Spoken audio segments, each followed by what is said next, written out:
two worlds meet. East and street boys bring the party. Bring the noise from Hialeah with some joy. Should I say water like that? Well, I'm telling you, bro. I'm focused, bro. I'm focused, man. Yeah, inside out. You know who I am by now. So you identify as. You know, hey. When Alex takes a shower, the dude goes for 3 hours. I mean, it's like, you know he's going to be gone for a while. You have time. Do whatever you're going to do. Go grocery shopping. Go eat dinner. Night, Latin spice and neon lights. All right. Good evening, Miami, and welcome to another episode of East 10th Street Boys, straight out of Hialeah. I'm Bobby El Gringo, and that's Alex the Boy. What's up, my brother? What's up, my man? I'm outside. Oh, here he goes, bro. He was quiet the whole time. The moment we go what live, the hell? Unbelievable. You saw me. You were talking to me. Dude, we talked for like for a few 10 minutes, man. Jesus Christ, bro. It's like he has a sensor. He has a sensor. That, oh, he's live now. And now he stops. Can I go? Can I talk? I can do it. Thank you, buddy. Oh, here we go. Oh shit. You want to say something? But either way, I'm doing good, man. It's nice and chilly today out here, so it's in the 70s. So I'm like, oh, I just switched the directions. I'm on the other side of my yard. It's just on the other side of the table. Yeah, I see. Yeah, you got the house showing in the background. Got the house showing. Some plants here. You know, a nice little ambiance. But I'm doing good, man. How about yourself, bro? How's the North treating you? How's the cold treating you right now? Beautiful. It's nice out right now. I really enjoy the weather, man. You know, enjoying that. It was nice and beautiful out yesterday. Had some clear skies. The last couple days. Well, actually, last night. Yeah, no, it was clear. It was clear. And it was just a nice holiday. Tati hates the cold, but I don't care. She's fine. Yeah. I don't care. She's fine. Like, how can you hate the cold? I mean, okay, there's a certain level of cold that I get. I understand. But, like, the cold, I always associate the cold weather with Christmas, holiday season. Like, it sucks to have, like, a humid Christmas, man. And we've had a lot of those down here. So, I'm like, I cannot have a Christmas that is hot. You know, I've had too many hot Christmases to ever hate cold ones. I think when it's Christmas, it's supposed to be cold, you know, and I that's how I enjoy it. The only thing missing is snow, you know. Oh, okay, yeah, that's true. That's true. And but you'll get some. Hopefully. But man, how was your Christmas? Very quick, brother. I can't complain, man. It was really nice. It was calm, chill. We got up. We didn't get up that early. Jamila made breakfast. It was pretty cool because she wanted to take, like, you know, family pictures. So the kids couldn't open gifts until like 10:30 or 11. That we sat down, had breakfast. They opened one. And then we stayed here until like 2 o'clock. We watched Rise of the Guardians. We went to my in-laws. So it was a really chill Christmas day. I can't complain. We weren't that tired. Santa took care of the wrapping, you know, a long time before. So it was a nice little ambiance. So I can't complain. Awesome. And yourself, man? I know we talked about it, but how was your milestone of a Christmas? No, Christmas. We're live. Yeah, we're live. No, Christmas was awesome. I mean, really, it was. We just, you know how we are, man. We just we chilled out at home. And, you know, just enjoyed the day. I was given off for Christmas Eve, which was awesome. They asked me if I wanted off or just to work a half a day. I said, no, I'll take it off, and just stayed home hanging out with the kids. We took some pictures outside. Grandma sent us some Christmas pajamas to take pictures and to have, and so I had to put that on. You know, the Christmas pajamas story, I'll say it here. I have no shame. You know, if Grandma's watching, she's the first time she's going to hear it. When I went to go check out the pajamas, because she sends us pictures, she'll send us pictures of my Uncle Nathan wearing the pajamas with his family, you know, and she'll keep sending the new ones, you know, and so it's kind of like hint, wear it. And so I finally was like, hey man, we got to wear these things. So the night before, you know, I pulled it out because sometimes sizes could be a little misleading. It tell you XL and it's really a large, or it's a 2XL, it's really a large. And so I was like, I'm going to try this on because I'll have to tell her, hey, I can't wear the shirt. So anyway, I grabbed the pajamas. They're really nice looking, you know, they got nice pants, you know, I like the plaid look. So I pull it out, I look at it and I see, you know, I don't really much think of it, but it made me think enough for it to look at the tag. When I looked at it, I pulled my size out. I was going to go take a shower and I'll try it on. And I look and I see like there's a lady on the pajamas, you know, wearing the pajamas, but I see all of them have them. A lady sitting on the front of the pajamas. So I was like, So I break it open and cut it, take it out in my room. I look at the tag on the on the shirt, the shirt, and it says ladies size, ladies 2X. And what the fuck? So I go into the pants, it says ladies 2 on the pants. And I'm like, so I tell Tati, I go, look at this. Tati goes, what? No, that's right. That's the right size. Ooh, oh, jeez. And she goes, so I'm like, man. So yes, the Christmas photos where I'm wearing, it's snowy outside. It's beautiful. It's beautiful. They're beautiful photos. Yeah. So do you have like a V cut? Like, No, to your chest? no, that's my thing. I wonder if Uncle Nathan had a lady's pajama on.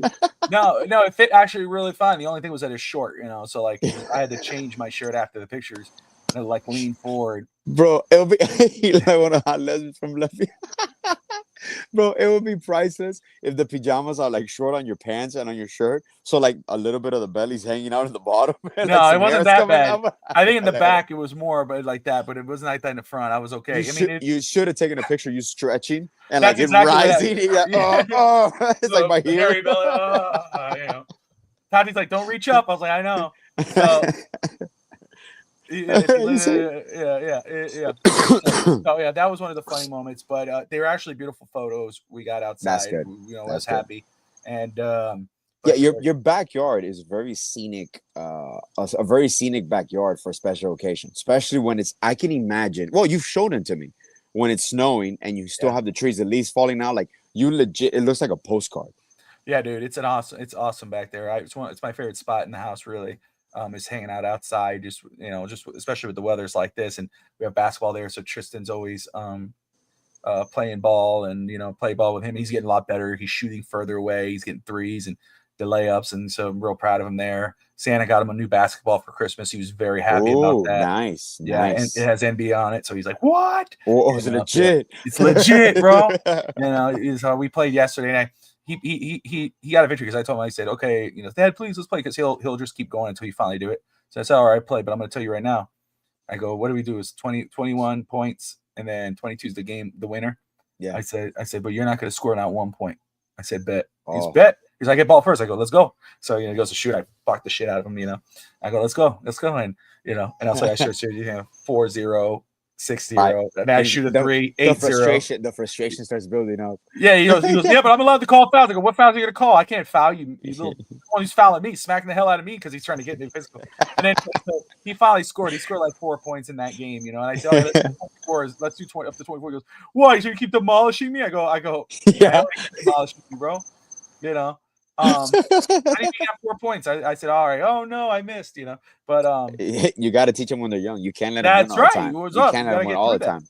Yeah. And so I will beat your ass until I can no longer. I'm getting there with my son. My son is 12. No, 11. 100%. So in a few years, I think I could dominate him still until he's 16, 17. And then he's just gonna outrun. Well, that's what I told Tristan.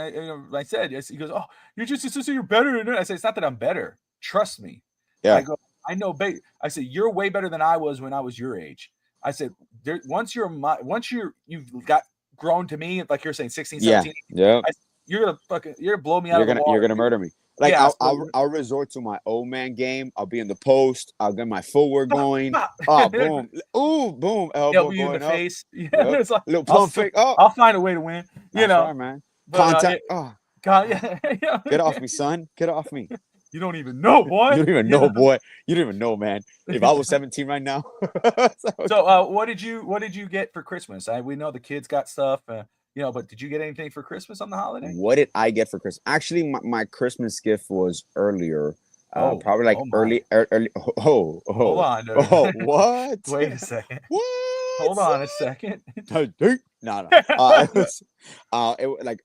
Santa got me a pair of shoes and a few things here, jackets. But actually, the nicest thing I got, my wife got us matching bands.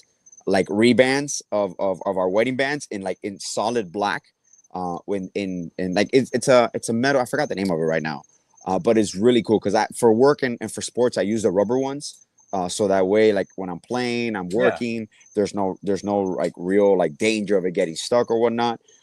And my daughter got me we had gone to Burlington a few like I want to say like 3 weeks ago, and I had seen this Dolphins jacket that I wanted to get, and I'm like, I don't really need it right now. Like I have enough jackets and all that.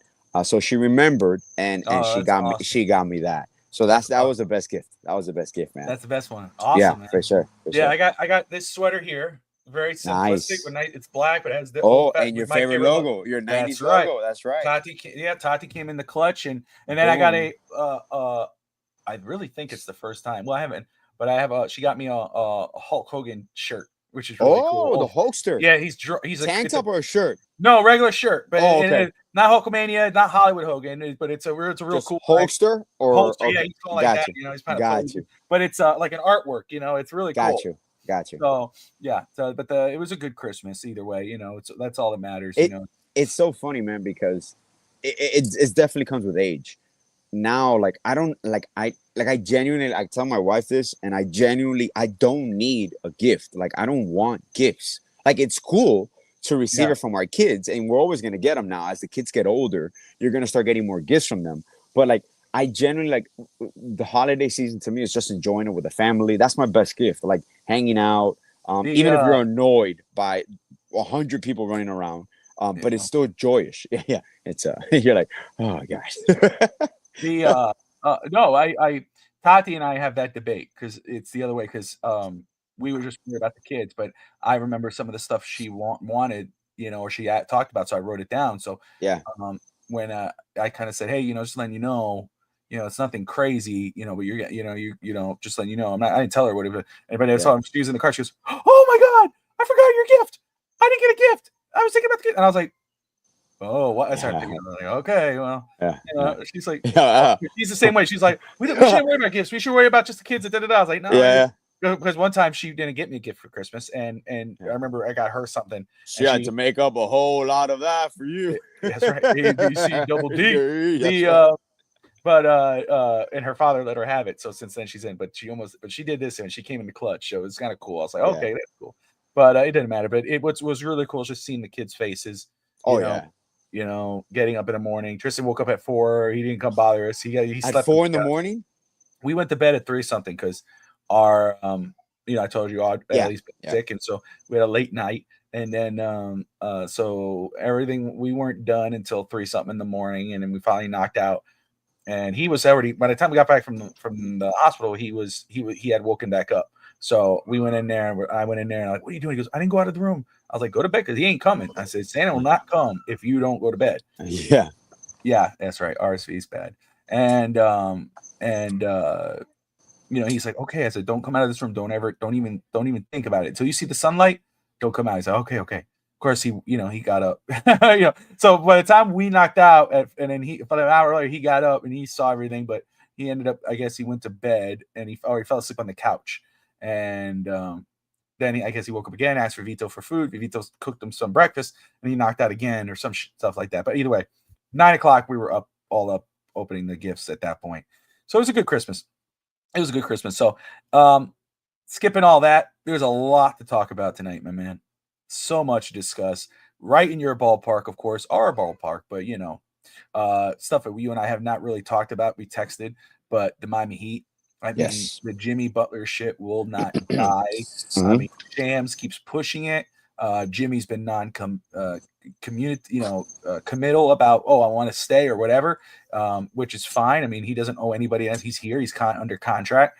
But and with the breaking thing was Pat Riley today coming out and releasing a statement, which he never does, and talking about how it is a distraction.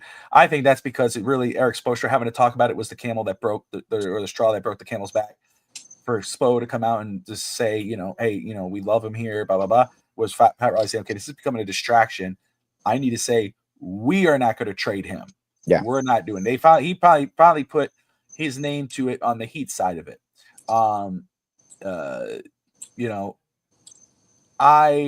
My quick thought on it, I think it was huge. I think that takes the Heat, the leverage, the Heat have the leverage now. Yeah, absolutely. Right. I mean, right now, could it be Jimmy giving the info to Shams? Could it be other teams trying to give info to Shams? Who knows where he's getting his info that he's so hardly pushing?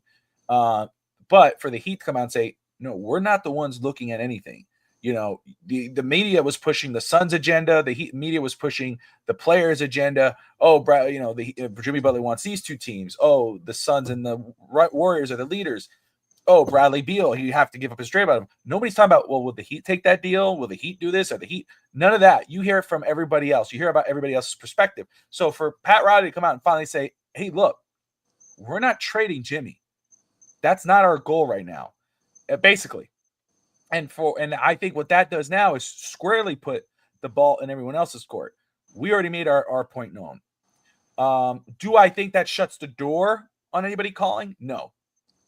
I think that shuts the door on people saying the Heat want to trade Jimmy because they just said they don't want to trade Jimmy. Correct. And that gives Jimmy the message going, no, dude, we're not looking to trade you. We want to keep you here, you know, at least until the offseason. And it's been known. Barry Jackson was the one who said, we talked about this before it was reported. Not that we knew, we just, you know, off the head, you know, you said it plenty of times, is they could ride it out to the season and go do a sign and trade. And Barry Jackson was saying that the Heat are comfortable doing that. So, you know, hearing what Pat Riley said today about, you know, no, we're not looking to trade Jimmy, because there's a lot of people hating on Pat Riley because he never put a winner around Jimmy. And there's a lot of that stuff going out there. And I kind of roll my eyes because, you know, it's like, dude, really? Like, there's many layers to this. So, but anyway, it is what it is. So Pat comes out and says this. Do you believe Pat Riley? I'll say it like that, what he's saying. Or do you think this is him basically covering this thing? Said, no, dude, we're good to kind of keep the ball in their court. Does that, or does the, and the second part of that, or do you see it as them shutting the door on trades right now? Do you actually think they're shutting the door, or is he just keeping the ball in his court like I believe they're doing? Well, I think it's a little bit of both. Definitely is keeping the ball in their court, and once again, I'll elaborate a little bit more later on. But just to answer your question direct, this is Pat Riley basically telling Shams and everybody else to go fuck yourself, because you're not going to use our name anymore just to get clickbait, just to start provoking this turmoil. Remember when this first came out, we talked about the timing of this coming out. Yes, behind the scenes, a lot of things have gone on, and Jimmy probably is a little upset at the front office because of the whole extension talk, and you kind of noticed it when the comments came out, when he made the first public comments, and they talked about, oh, how do you feel about Bernie Lee? You know, telling Shams and getting into an argument on Twitter. He goes, oh, I mean, it's cool to see it. Like, it's nice to see someone actually back me up. Like, that came from a personal level. Like, Jimmy Butler is an invaluable piece to this organization because at the time that he came in. So what this organization is not going to do, just blindly give him an extension because of what he's done. They already did that. Like, Jimmy Butler signed his contract. No one else was offering him a max extension at the time. We signed him, sign and trade, and then we gave him an extension without hesitation. So I've always been aligned with what the organization is doing, and I've always felt that they're okay going into the off season with Jimmy opting out, because I told you it's the same model as Paul George and the Clippers. Look what the Clippers did when they did not extend Paul George and they lost him for nothing. They were able to use the exceptions, and they built that team around James Harden, Kawhi Leonard. So there is many possibilities that the Heat are perfectly fine with. Do I still think it might end up with Jimmy signing an extension, longer years, maybe a less annual average? Yes. But for now, is Pat Riley saying, you're not going to distract this team? We genuinely believe in this team. If Jimmy Butler plays his role, Jimmy does not have to be the best player anymore on this team night in and night out. Jimmy has to play his role and be available. Jimmy is a facilitator right now. You don't need Jimmy to score 35 points. You need Jimmy to get you 17, 18 points, 9, 8 rebounds, 7, 6 assists, and you're good, because that's the role this team is going with. So that's Pat Riley basically saying two options. Obviously, we're not going to trade him. It's stand up straight. We're not going to trade him at all. But also, what does that do? Is a wink, wink. Like, you can still call us, but the price is going up. We're not just going to give them away. We're going to do something that makes us happy, that satisfies our needs. And what they don't want to do is just take salary back and then be handicapped again this offseason with no flexibility. We already went through that this offseason. Like, people still don't understand when people think about losing Jimmy Butler and they're like, oh my God, we're going to lose him for nothing. I'm like, you're not losing him for nothing. What you're gaining is an insane amount of flexibility with below the second apron. It's not about not paying tax. It's about your team being able to do moves to improve itself. And when people say about we're not us making moves, I understand the Dame Lillard situation. I pushed at the time for James Harden, Kyrie Irving. There were conversations. Trades did not happen. Durant did not happen. He went somewhere else. We can't control that. Bradley Beal wanted to come to Miami. We said no. So I understand this narrative of we haven't built around Jimmy. The opportunity that we had, he got what he wanted in Kyle Lowry.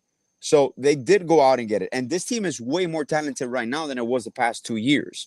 So I like you mentioned, the Heat organization rarely does this. The Heat organization never comes out and just puts a statement on rumors. So obviously they're not going to tell you head strong in regards to this is what we're going to do. That it's an operation. It's a business.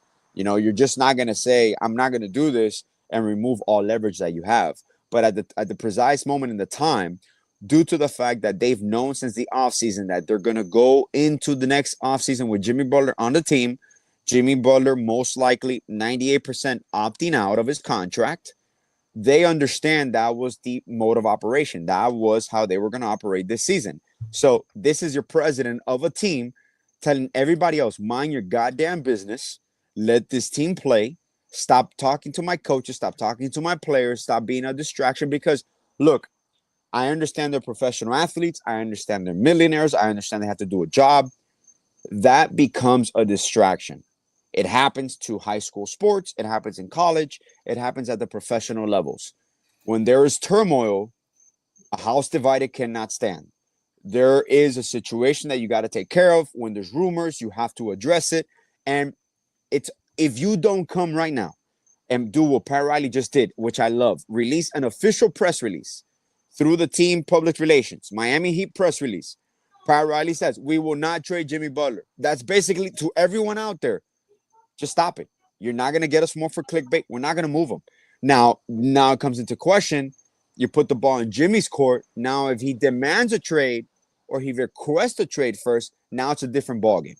But the Heat, in their aspect, they've cleaned themselves with the public Clean slate. and stated we are not trading him. If he wants to go elsewhere, we will do what we can to accommodate him because they're not going to do what Portland did to Dame Lillard. That's not the way the Heat operate. So I just felt that it was a message that needed to be relayed, and it had to be relayed before it got. I'm surprised that it took this long. When I saw Spo made a comment, I'm like, oh, bro, there has to be and it's just rare because Miami never ever comments on rumors. The only time I think it was about when Tyler Hero that they cleared up is like, we're not shopping him. Teams are asking for him. There's a difference. We are listening to what teams are offering. And the only times he's been in conversations, and they were honest with Tyler Hero about this, the only time he was involved in conversation was when top 75 players were involved. James Harden, Kevin Durant, Dame Lillard. As a basketball player, understanding the business, if I'm an asset, I know I'm going to be talked about. I'm not going to be upset at my general manager, my president. I would do the same thing if I was in that position. If I could acquire Kevin Durant, I'll trade myself for Kevin Durant. So there's clarity there. And the way it just sucked that it happened at the time that it was happening because we were on a roll. And we'll talk a little bit more about the Heat later. So like how you see now Khalil Ware and Niko Jovic playing, we won today against the Magic. We did, overcame a 21-5 start. Like there's a youth movement going on and a very productive youth movement going on. And I think you hit the nail on the head. And I think it was like, this was again Pat Riley taking the weight off the Heat's shoulders. They made their intentions known. We're not trading Jimmy. We're not looking to trade Jimmy Butler. Now it's up to Jimmy. Does he come out and say I want to finish the year with the Heat, or does he make an official trade request? At that point, then the Heat are. It's not up to us. He made the trade request. And go ahead. And I was gonna, now that you said about Jimmy, remember Jimmy is a very emotional player. Yeah. Even though he seems to be cool, Jimmy is a very emotionally sensitive, driven player. Not because when usually players are like that, you see it, you feed off it. The Heat making this statement also makes Jimmy feel valued, makes him feel appreciated. Superstars that are disgruntled, unless it's a monetary, I understand it's covering face and making face, but in Jimmy's psyche, when he said that about Bernie Lee, finally someone just standing up for me, the Heat stating this is Pat Riley is kind of like a father and a son. We're like, look, I don't agree with the shit you're doing, but you're valuable to us. We need you. And I believe we can still win with you if you know what you got to do and you're available. So Jimmy can take this role and he can come on a tear right now. That's what I'm saying. This team is built for Jimmy to be its initiator and his igniter. If Jimmy commits to this year, balling out, not even worried about contracts, all the outside noise connecting, the youth movement starting, even with Drew Smith going down, this team has the potential, if it's clicking on all cylinders, to do damage in the Eastern Conference, especially with how hurt the Eastern Conference is right now. So this is the perfect storm. But obviously, people are going to talk shit.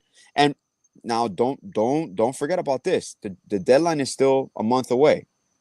The Heat will be active. They will look to upgrade. They have, I know that the reported interest for them now that was reported earlier, I think, I'm trying to remember the name. I don't know if it was Bobby Marks or whomever, but the Heat and the Magic are both monitoring wing player from the Grizzlies, John Concher. Yeah. So that's one of the names. Obviously that doesn't get everybody's blood boiling, but still, you got to look for your help and whatever. He did win. They beat the Magic. Tyler Hero hit the game winner with a 0.5 seconds remaining. That's insane, man. Kashad Johnson, I want to talk about this very quick. I was so damn happy he got a 2-year deal. That they put him at a 2-year. Obviously, that was to get also to give someone else a 2-way. But that he's, how excited I was with him. Oh yeah. He was my second round pick. In the day 2, one of the guys that I bring. So just to see him, and I was saying, because we were watching with the last game they were playing, they ended up losing. I forgot who it was. The game before the Magic. All the young guys were playing. Kelly Ware was playing really well. Yeah. I mean, I love that kid. No, that game, the one before the Magic, we won. Oh, did we win? I'm sorry. Yeah. We beat the. Oh my God, who did we play? Oh, we beat the Nets, the Brooklyn Nets. That's right. Yeah. But it was a lot of the young guys. Yeah. And Kashad Johnson was out there, and they, Tristan and Vito asked me, "Who's that?" I said, "That's Kashad Johnson, dude." Yeah.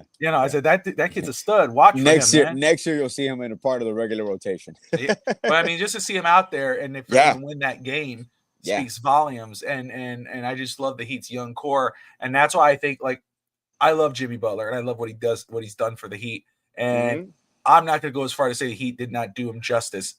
The Heat didn't. Here's an issue people don't realize too. The Heat were involved in a lot of these things, but a lot of times it was leverage from the other team.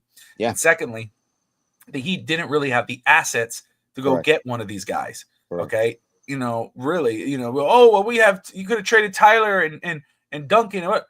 Other teams don't value Tyler and Duncan as we would, what about draft picks? We don't have a lot of draft picks. We don't have the draft picks that Milwaukee had, or Brooklyn, or whomever, or Phoenix at that point. Yeah.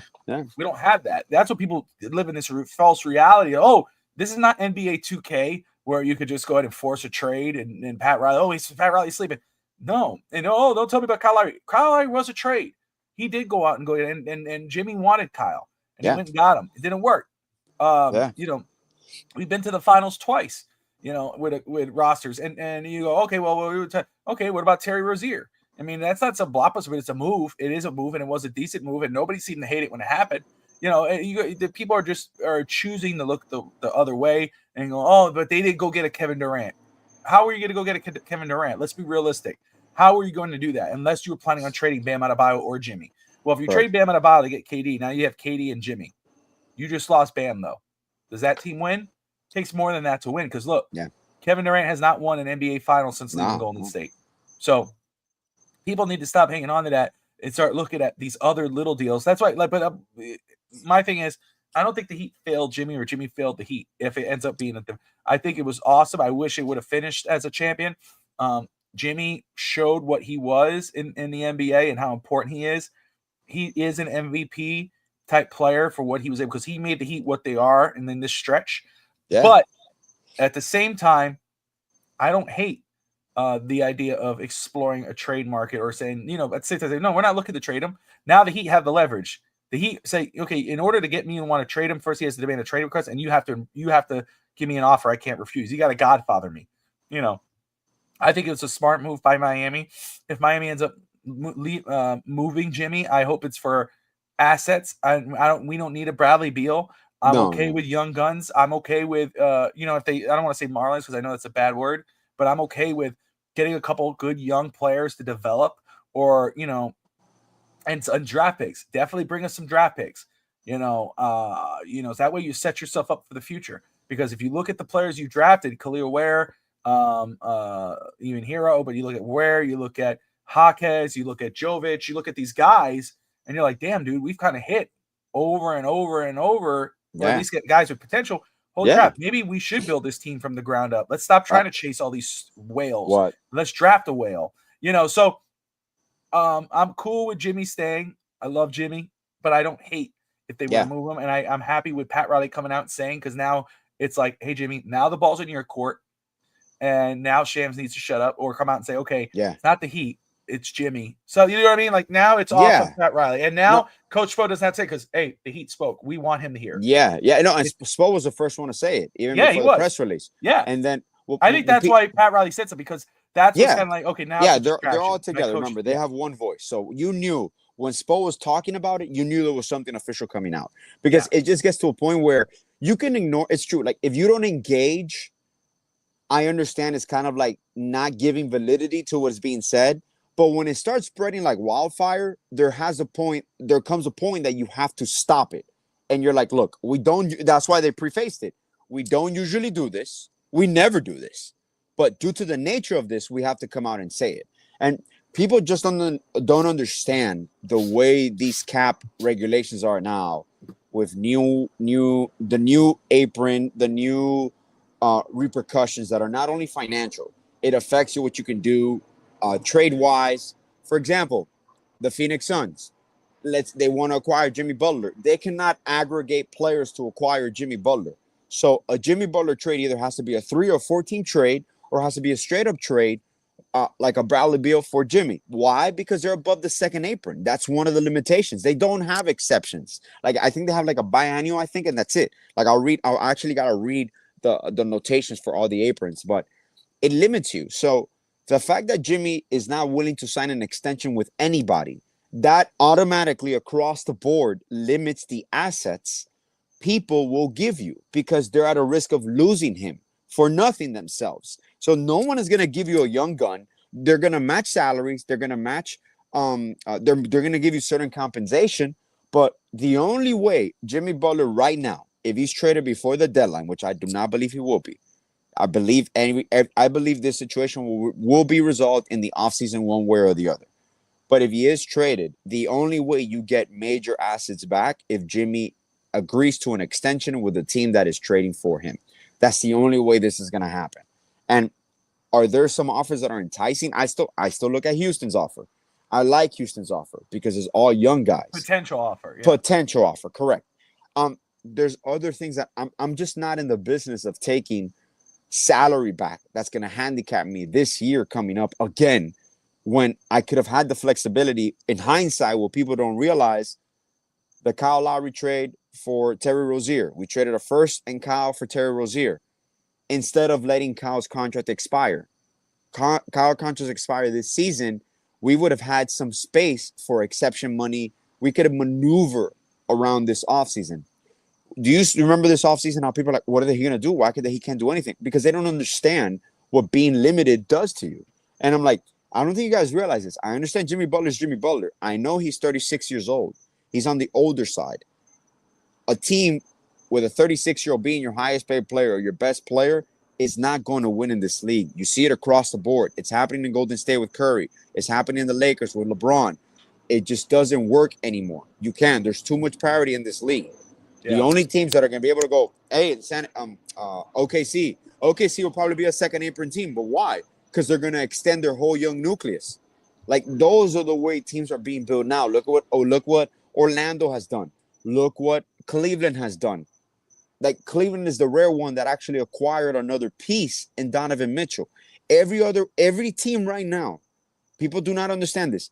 Every team right now that is successful in this era and that is on top of your conferences drafted their players, developed them, and signed them to extension. The only exception being OKC, that they got SGA in a trade from the Clippers for Paul George, but that was years ago.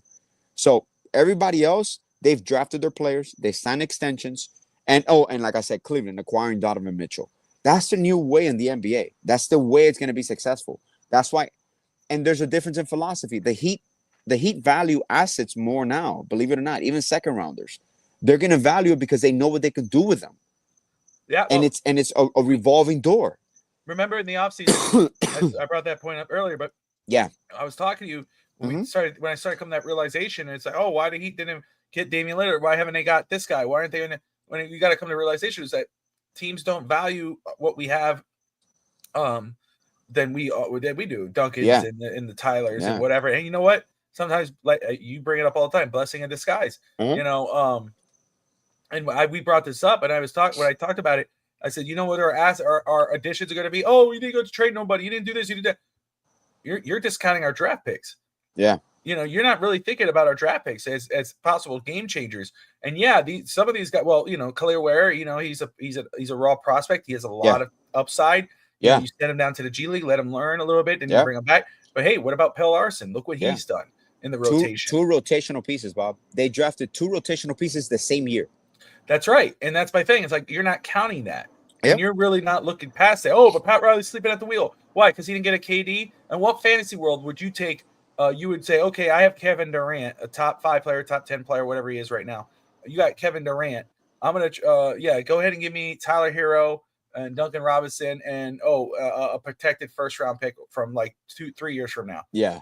Let's do it. You wouldn't take that deal. So stop pretending like somebody else is going to do that. Pat Riley's not stupid. You know, like that's just disrespectful negotiations. Yeah, it's like, come on, dude. Like, let's stop pretending what we have in the other eyes of everybody. Now, maybe Tyler's a lot more attractive now to teams because of the way he's contract. His contract is going to be very attractive now.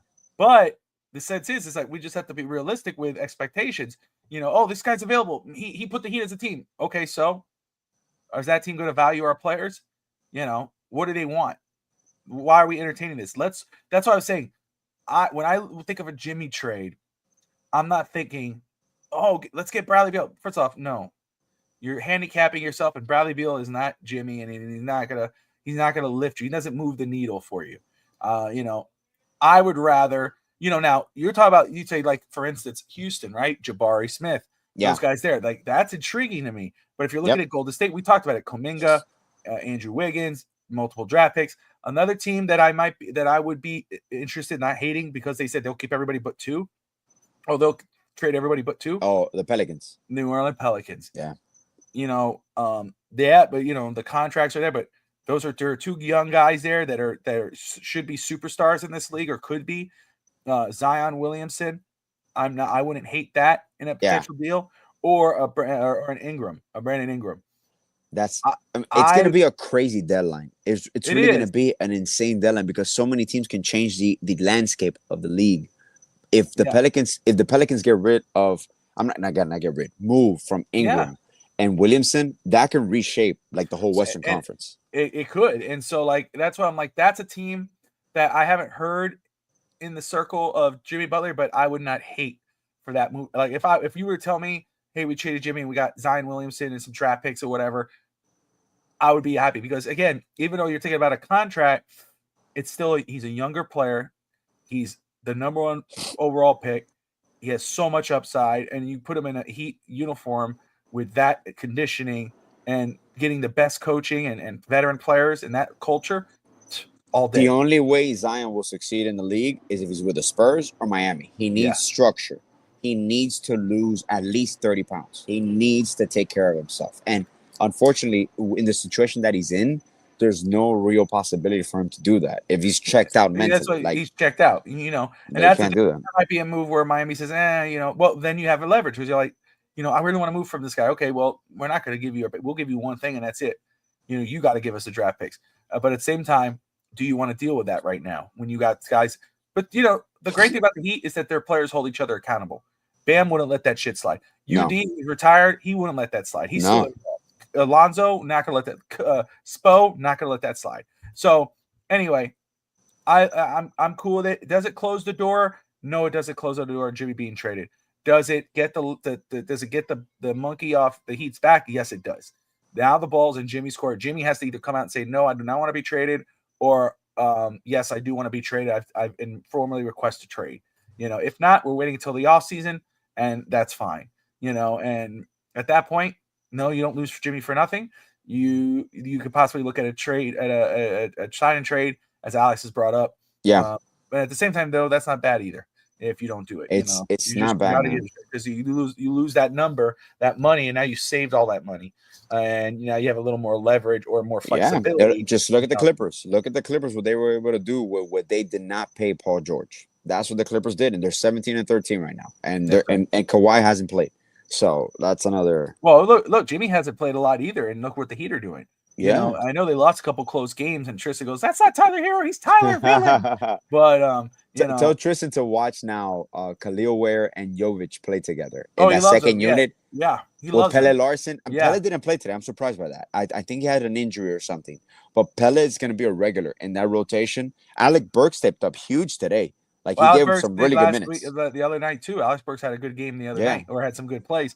Let's get into it, man, because we haven't talked about the Dolphins. Go ahead. And obviously, Miami, technically, still alive. Right? Yeah, it's not far. It's I would say, I don't want to say it's not far fetched.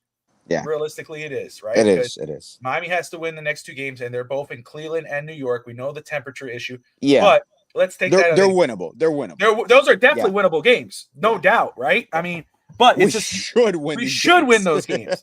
But you look at the history. Okay, but let's say Miami wins those games, but then you got to rely on Indianapolis losing both games. Yes, Indy losing possibly to Jacksonville, or Indy losing to the Giants. Does that seem realistic? They have to lose both or one. Oh, just one. Just one of those. I'm sorry. Just one of those. I'm sorry. Okay. Yeah, I think the Dolphins have to win it too. But the Dolphins could get eliminated by Saturday. I saw something about that. I have to see what game is on Saturday. Is it the Chiefs? The Chiefs have to win against Denver. The Chiefs have to beat Denver. But that's in week 17, I think. Oh shit. Okay. Week 18. Okay. So, but I have to find out what that is. But anyway, technically Dolphins still alive, but it's a long it's a high hope, right? Let's be realistic. So it is a disappointing, and Miami did do their job. They beat the Niners, and Devon Achane, 120 yards in the ground with a touchdown, 70 yards receptions. Devon Achane just went to top 5 in fantasy football drafts next year. Like, he is. And when people kind of talk down on Devon Achane, it's like, he's not an elite running back. It's not about being a running back. He's an elite football player, especially for Miami. You don't have to say he's an elite football player, but he's an elite football player in Miami. And he's a top weapon with the Dolphins. I don't see it. Right there. Oh, this Views Express. Opium. I love it. During Christmas. Oh, DSG, welcome, brother. That is awesome. Yes. Yes. I hope you're Devon Achane, it's just special, man. And I always think about, like, that's when I talk to everybody, I say, whether it's Evan or Hank or Brett or whomever, I go, let's look at the bright side. And by bright side, I know there's not a lot bright side with this season, but you look at the players that you go, damn, dude, we could use these guys for next year, or these guys for sure. And you look at Devon Achane, you look at Jonnu Smith, you look at Zach Sealer and Chop Robinson and those guys. You go, damn, these are good pieces here. Your $100 million trilogy in the offense, with Tua and Tyreek and Jalen Waddle, they're not performing up to par together. But and that's why there's a lot of talk of, could this be Tyreek's last year? Could you possibly trade him after this season? And some people say trade both of them. I heard that, and it's like, that's Jalen Waddle and Tyreek. I think Tyreek is more likely to be the one, not Jalen. I think Jalen. The only issue with Jalen is that he can't stay healthy, and that's a big problem. But I think he's younger, so he's not one to be moved. But if it was Tyreek. But none of that noise, because it wouldn't matter who you trade, who you sign, who's your quarterback, all these arguments that people want to talk about, unless you're talking about who's running the ship, who is the captain, who's leading this. And, I have my opinion. I would say, like, in regards of, because I'm like, don't rinse and repeat. Don't fire one and keep the other. So I'd say just clean house. However, if I had to do one, and you say you can only fire one, then I'd say you fire the GM, Chris Greer, and then you let that general manager, whoever's the new one, decide the fate of Mike McDaniel. If he thinks Mike McDaniel could be his coach, then ride with it. And I'm absolutely okay with that. But let me ask you, Alex. Yeah. Because, there's reports that, maybe Mike McDaniel's not safe. Then there's reports that, people are like, he's not going to fire. But then you see like Stephen Ross give him the game ball after the San Francisco game, and people are like, is this him? There's no way he's getting fired now. And you have other people going, well, that, you coach, your boss could still give you a pat on the back and fire you 3 years later after your final review and say, hey, man, Merry Christmas, but we got to let you go. So let me ask you, McDaniel in general, everything that's gone on this year, and where do you stand on Mike McDaniel? Because obviously you had very high expectations of this team. Everybody did. Yes. But obviously they weren't met. So Mike McDaniel in general, and you could, if you want to bring up Chris Greer at the end, you could. Yeah. But where do you stand on Mike McDaniel? And with all of this, I mean, do you think he's actually safe, or for you? I think you said you would try to hold on. You would hold on for another year, right? Yeah. Is that right? Absolutely. Okay. Yeah. But all right. So with that in mind, but without that, like just the way it's kind of, do you feel in your heart of hearts that McDaniel's safe, or do you say that you would not put a pin on that right now? I genuinely believe the way the season is ending, if we win out, I believe he is safe. Because there's one thing that we don't have that they have in Stephen Ross, and I understand he could be a loyalist. Greer has seen it over and over. But there is a maturity level that I've seen an improvement wise that he can see from his head coach. An owner doesn't give a game ball like that to the head coach, and owners are always part of that locker room celebration at the end of games. So one thing I do value is how there was rumors. It doesn't seem like Mike McDaniel has lost that locker room. Players are standing up for him. Players are playing for him. When you have veteran players like Calais Campbell, still there when he had opportunities to go elsewhere, even now, which there have been conversations that obviously you get eliminated, he could be released and signed with a contender. There's a respect factor there. Even Juno Smith saying that this is the most fun he's ever had playing football. People confuse at times having fun with they're not tough enough. I think that toughness is going to get taken care of, and it's going to be addressed. But there are legit veterans and football players, lifers, that want to play for the Miami Dolphins, and they want to play for Mike McDaniel. And his relationships are important. He knows a whole lot of people in the NFL. And I do think in the long run, we might not see it now. And he might be fired. I might be completely wrong.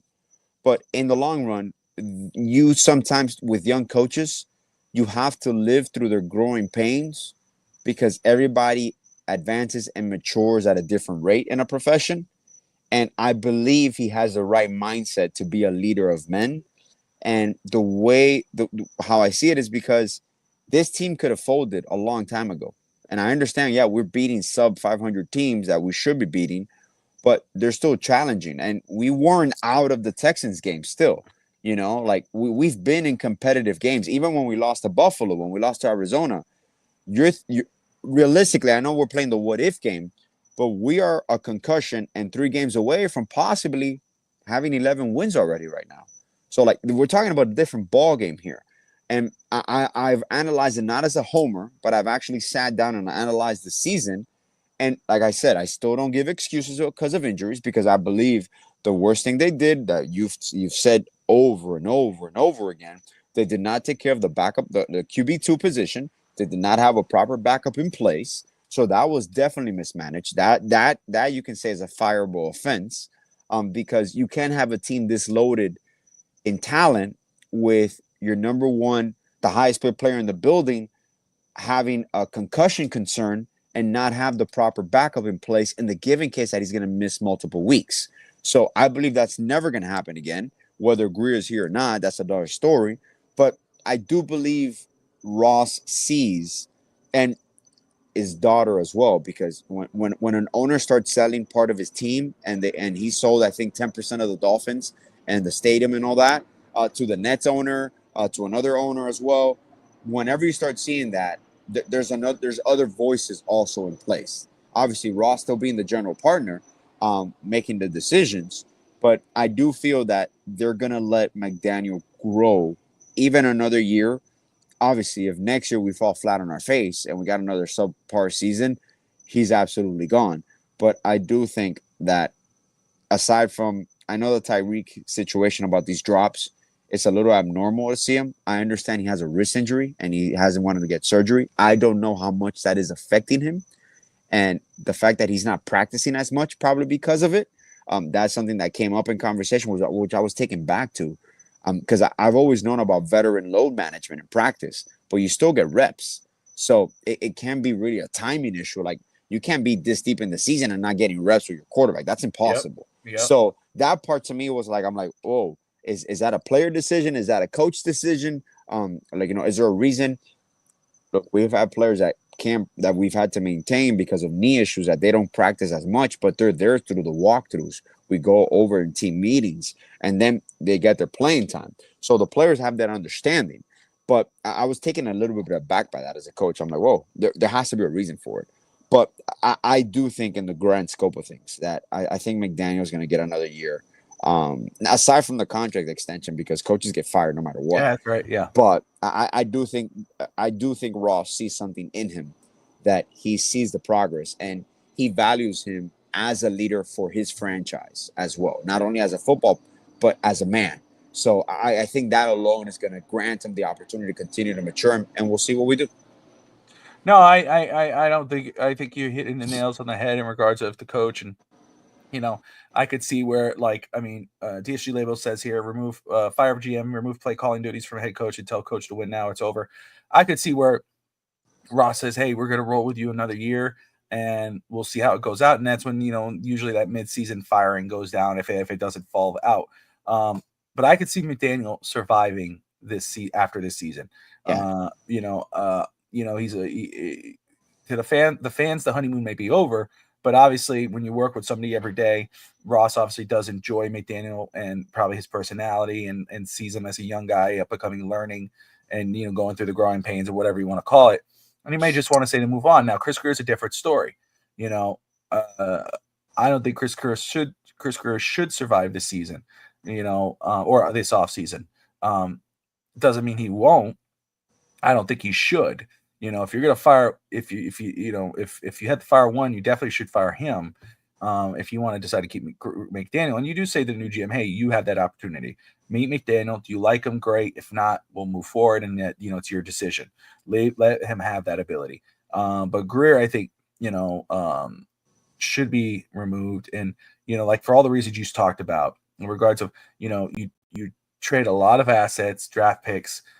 You invested a lot of money in guys that you can't rely upon. You just brought up Tyreek Hill, the drops. And then for him to come out and make those comments the way he did about, I'm just not getting the reps with the quarterback. And you're like, whoa, wait a second. Hold on. What? Yeah, it's like, well, what's going on? But at the same time, yeah. And for me, I'm like, first I'll say that out loud. But secondly, to admit that. And at the same time, though, like I said, people go, oh, well, underthrew that ball. Sure, that ball was underthrown at that game. It was a little, but still, Tyreek had his hands on it. Tyreek has paid a lot of money. Tyreek has paid a lot of money to make that catch. And for him to allow it to get stripped out of his hands, yeah, you could go to him and you could have threw that a little more ahead. Okay, that's on him, and he should. That's his job. You got to get into a spot where your receiver doesn't have to fight for it. But at the same time, Tyreek, you're paid how much money? You're our number one receiver, our star player, where everybody's saying they need to be full. He needs more possessions. He needs more opportunities. Well, he just had one. Now he got it stolen away from him. And there's times where he's dropping easy catches. That's why Devon Achane is your number one player on offense. Correct. Because he doesn't drop them. He's the most reliable, consistent player on our offense. Has he dropped one this year? I don't think he's dropped one this year. I know for a while he didn't. I think he may have dropped at least one. I got to think, but he doesn't drop many. So I think he, more than likely, I would say if I had to put from a 0 to 100, this is just what I'm thinking. I'm not saying I'm for or against. I think I made that pretty clear with everyone. I would say it's about 80-20. I'd say McDaniel is back. Okay. 80-20. And Achane and Janu are the most reliable, consistent players on this offense. Yes. Especially for Tua. Get Tyreek the ball. Well, Tyreek is not consistent. He's not reliable. He's dropping balls. Jalen Waddle, similar, and he's not reliable in regards to staying on the field. Somebody made a great point. If we're going to talk about Tua being injury prone, why aren't we talking about Jalen Waddle? Waddle cannot stay on the field. Something needs to happen there. You know what I think, Bobby? One thing that will happen eventually, if when we move on from Tyreek or an evolution, because we kind of have it in Jonnu. I always said this offseason that we're missing a big possession receiver. That is still like, talking about that. Yeah, like that is still like a speedster. But I'm like, that's what this offense is really. That's the only gear left that they haven't pursued. So, but there's are there rumors? Enlighten me. Come on. I know about rumors, but you know me, dude. I'm already doing my homework. I got you. And I'll tell you, there's one guy that McMillan out of Arizona. That dude's 6'5", 200 pure muscle. Beast. Okay. But I'd love him. I think that's it, because I'm with you. I've been saying we need a big-bodied wide receiver to go pair with our smaller guys. There's another one that's going to sound very familiar to you, and I want to make sure. Where is he? Do I have him? I just envision Tua with like a Calvin Johnson type receiver or like an Andre Johnson. And I'm like, oh, bro, it will be just across the board. There's two. So that kid McMillan, and I'm still going through the draft. I'm watching film. I've gone through quarterbacks. I've gone through running backs. Just my first run, do that. And then right now I'm in receivers, and I'm going to start working on them. But that kid McMillan from Arizona, I'm really looking forward. People are telling me about him. I can't wait.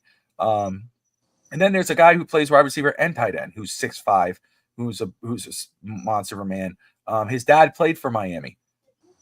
Arande Gadsden Jr. Oh, Arande my God. So, oh, my Lord. That's a dude where I'm like, I know Jason Taylor's son is a tight end. And people are like, oh, well, obviously I'm cool with that because Jason Taylor's my favorite player and I'd love to see his son on the team. But Arande Gadsden is the one I'd bang the table for if you gave me that man had the hands of remember, God, bro. He was Odell before Odell. He was making one-handed finger catches, pinky toes. Him and Chris Chambers are so under. Oh my God, that receiving core that we had. Because Gadsden was the end of Marino too. Yes, he was. Like, I miss that team, man. I really do. That was Jay Fiedler, Rondé, Chris Chambers, Randy McMichael, man. Randy McMichael. Remember him? Bro. Tim Ruddy, Lamar Smith, Ricky at that point. After that, Ricky was awesome in that era. Zach, Jason, Brock Marion, Pat Surtain, Sam Madison, what's his name? Agulier, the defensive edge. Adewale Agulier. Yes. Tim Bowens. Marlon Greenwood, the running back. That was also Rob Conrad at fullback, 44. Man. Junior Seau, 55. Anyway, that I missed that freaking. There's somebody who posted on the other day, blast from the past. That's our childhood, man. That was those teams. That's why don't shit on that team, dude. I don't it's crazy. I still remember. I'm like, my only worry about those years, like, are we gonna score enough points? Because I know our defense was not gonna give up. We knew our defense was legit. Like, no one fucked with us. That's why I like. And you talk about the points, but like when people go, "Oh, we had Jay Fiedler," I was like, "Don't you talk crap on Jay Fiedler." That dude. He was a game manager. He wanted us to play. Yeah, don't talk back over Jay Fiedler. At least he won a playoff game. That dude did his job. And hey, I'm not gonna lie. I was a huge Damon Heward fan. I thought Damon Heward was supposed to be the heir apparent. He was supposed to be the heir apparent. He had a big arm. And then I was a big Chad Henne fan too. And I'm like, shit. Wait, okay, hold on. So Dan Marino, after Dan Marino. Yeah. Damon Heward, Jay Fiedler, AJ Feely, Gus Frerotte. Gus Frerotte came with Saban. Yes, right? No, Cam Cameron. Was it Cam Cameron? No, that was Trent Green. Trent Green came with Cam Cameron. Yeah, Gus Frerotte was the first year, I think, with Saban. No, Gus Frerotte was Jim Bates was the interim head coach. Who got fired? Dave Wanstead got fired, and Gus Jim Bates took over. Yeah, Gus Frerotte was not with Nick Saban because Dante Culpepper was with Nick Saban for 1 year. Wasn't Thought that wasn't that his second year? Mm. Because I believe his first year was Farad. Or Maybe no, what or was it Trent Green was Cameron that he got hurt, that he got a concussion? got hurt Right? in the first game. Cam Cameron. Yeah. Sammy That Knight. that was. Yes, Sammy Oh my Knight, dude. God. Remember him? That's a good one. Let's see. Gus Farrat. Miami Because then Dog. we had Joey Harrington came also with Saban. He Joey backed up Culpepper. Yep. 6'3". What? Gus Farrat. I love Miami. But to 2005. That was Saban. Was it Yeah, Saban? that was Saban's first year. Okay. So Saban was 2 years. Yeah, Nick Saban was Saban. 2 years. Got it. Remember You got that? it. You Then got it. he You got tried it. to get Breeze. He tried to Yes. sign Breeze. The doctors didn't clear him, and he went with Culpepper. Then the second year. Yeah, the second year we had Breeze over for the meetings, and he had to go through the medicals, and our doctors didn't clear him. And Brian then we Greasy. I'm see trying what to think now. happened. AJ Feely was traded from the Eagles. Brian Greasy. Yeah, Brian Greasy was still with Wanstead. Yes. Brian Yeah. Greasy. I'm trying to think. Cleo Lemon, Ray Lucas, Tyler Thigpen, Chad Henne, Chad Pennington. Jim Drunkenmiller or Jake Drunkenmiller, remember number 16? Also, we had a Drunkenmiller in No, I as don't a remember quarterback. You don't remember him? No. Yeah, that he That's used to be crazy. from San Francisco. I Damn. think it was San Francisco. But see, Drunkenmiller or something like that. That's nostalgia, man. Those are times, Bro. dude. That So we yo, were, that man. we were too young to give a damn about the team's screw ups.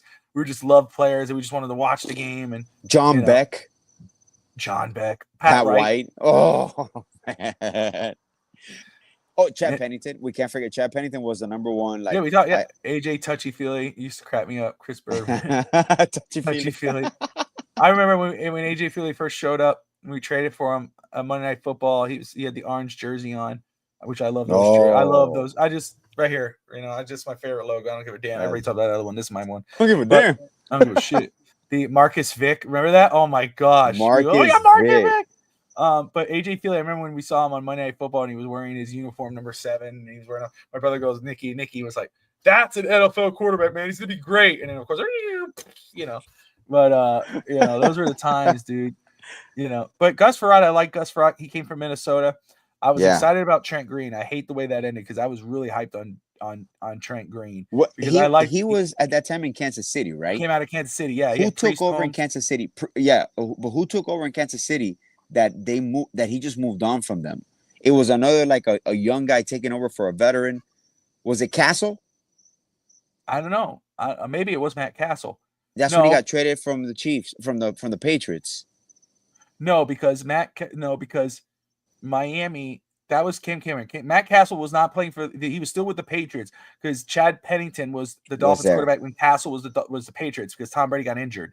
Remember, Tom Brady was out for the year. Yeah. Matt Castle was the starter. So that was after that. That was after. Okay. So it was another guy. Maybe, I don't know. I don't remember who that quarterback was, but you're right. I think it was a young quarterback situation where they tried to do it with someone else and it just didn't work. But anyway, there's a blast for the past for you guys, as we move on to 2025, which is next. That's insane. End of the week. That is insane, bro. Crazy that we're in that we're going and now that you mentioned that about how the times are changing, I'm gonna bring it real quick. I don't know if you were gonna talk about it or not. But the NIL deals are really doing a number on college sports, and we've seen it in high school. But I do believe that there has to be a reform in regards to players. If you're basically signing contracts, you're basically a professional athlete. I know it's image and likeness, but I do believe they had to make some changes in regards to like a 2-year commitment at least. Yeah, you can't have it where you can leave every year because that's insane to me. And Coach Jim Larinaga retires today. Yeah. I know it's out of the blue, but this has been working. It's been trending that direction. And you start looking around, like Nick Saban retired, Coach K retired. There's a lot of movement where it's a youth influence now in basketball and in college sports, which Bill Belichick going to college is kind of like a funny curveball to it, just because he has a name. So he's going to attract money. Players want to play for him. They want to go through him like at the pipeline to the NFL. But if the NIL does not correct, if college sports does not correct this, I know it's a change of an era and it's more of now of entertainment, but it's basically free agency. It's professional free agency. Players just jumping from school to school, which the schools are fine because they're making money, but there has to be a competitive balance at a certain point, and you're just going to see a new generation of coaches because those coaches, I felt every word that he said is like, what are we really doing this for? Like, am I just now a car salesman, or am I actual basketball coach where I'm going to develop you? And in 3 or 4 years, you're going to be a completely. And we used to talk about the one and dones with Calipari, and we're like, oh my God, the one and done. Look at it Yeah. now. Like, you got people just moving left and right, and I'm like, wow, man. Yeah. Like, I don't mind. No, I don't think. I'm all for the players getting paid. They should. Yeah, and absolutely. NCAA gets. I think it's the step in the right direction. I do agree Absolutely. though. They need to reform it where, hey, you're signing a 2-year commitment. Correct. Where you Correct. could be a starter. We're going to give you this amount. Blah blah blah blah. And then after 2 years, if they're a backup and they're not happy, whatever, they want to jump ship to another squad. Let them jump ship to another squad. But at the same time, it's college football. College. They're in the university. What about their studies? What's going on there? What are we doing? I mean, that. I know that, but still at the same time, it's like there's other stuff. So I think it's I'm all for. I think because obviously the NCAA is they've been stealing money for those players for a long time. They should absolutely get paid, but at the same time, they need to fix it. Absolutely, they need to reform it. They need to say, hey, you know what, this is a 2-year deal. Like, I agree with that. I think a 2-year commitment is just fine. Studies, whatever. Yeah. You know what I mean? No, and he makes a good point about letting him get the bag. Like, I don't mind, for example, No, the for player, sure. but you for example, you need to have a buyout where if you want to be bought out of that contract, the school that is, or the NIL deal that you're getting from another school, has to buy out an X amount of money. So, for example, I do not want any player ever to not have a way of providing for their families, because we understand for a lot of these athletes, the only way to succeed sometimes is through sports. So by no means am I saying that players should not be rewarded for it. I'm just saying, if you are going to give a commitment, you are going to do an NIL deal, you make a commitment, a 2-year commitment, your team, because now it's an organization, it's a program. It's not even about the school anymore. The school's going to make money off of you. So that's great. They're going to get their dividend.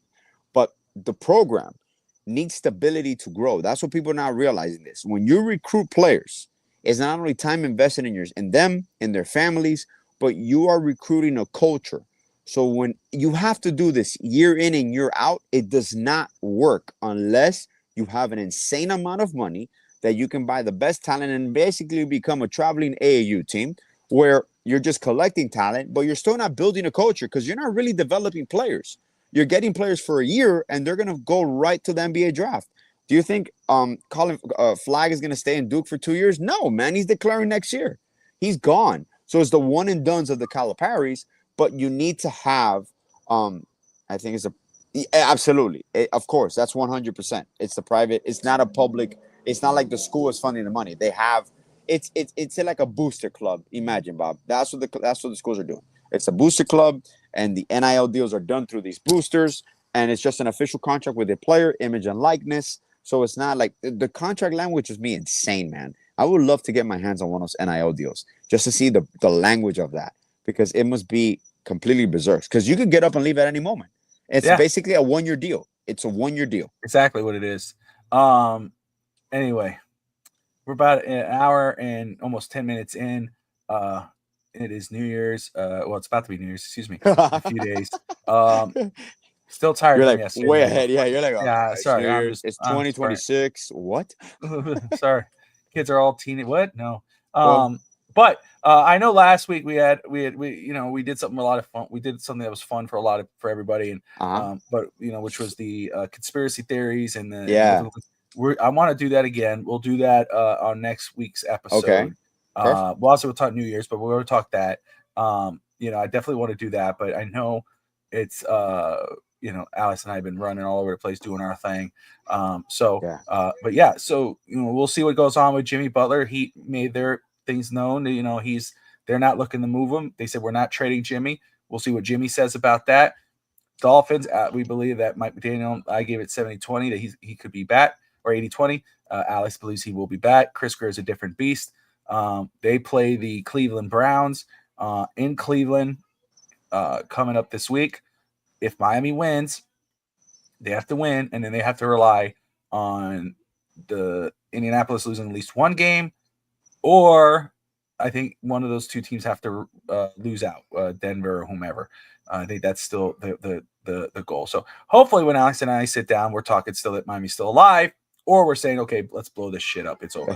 Let's lose the next game. Let's better draft position. Hey, trust me. And I am already exploring the draft, and I'm working on the clock show, which will come up during the off season. Heat Talk will become more hyped up after the Dolphin season. We'll get the Goon Squad rolling soon. I'm excited about that, to get that going again once we can. But anyway, Alex, any final thoughts, brother?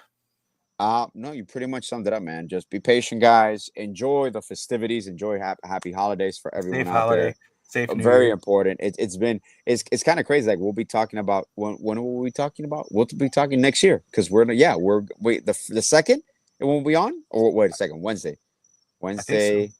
Damn, what is Wednesday? Hold on. Let's do a quick thing before I say anything that I'm not. Hold on, give me a second. Wednesday is the 1st.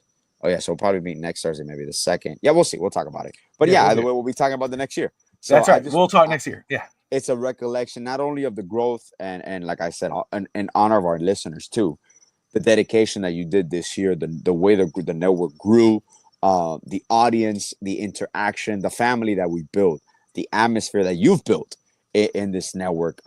It's a testament to how much you care, how much you love this.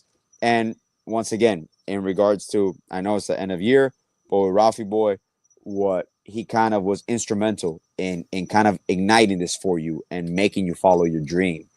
So I think it's been a hard year for you. It's been a hard year for a lot of people, but in the personal level, I'm proud of the growth and in spirit, as a man, as a leader. So I just want to thank you in honor of all our members, all these cast members of this big play and the whole audience, wishing you a happy holiday season, a happy new year, and much love, and to more and brighter news this coming year. There you go. I appreciate you, brother. Love you, buddy. Man.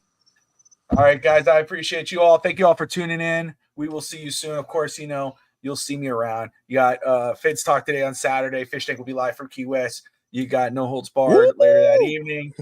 Our year-end wrestling awards, Sunday, pregame, postgame. So much to do, so much to say. Got plenty of time. But until then, guys, like and subscribe, and good night, Miami.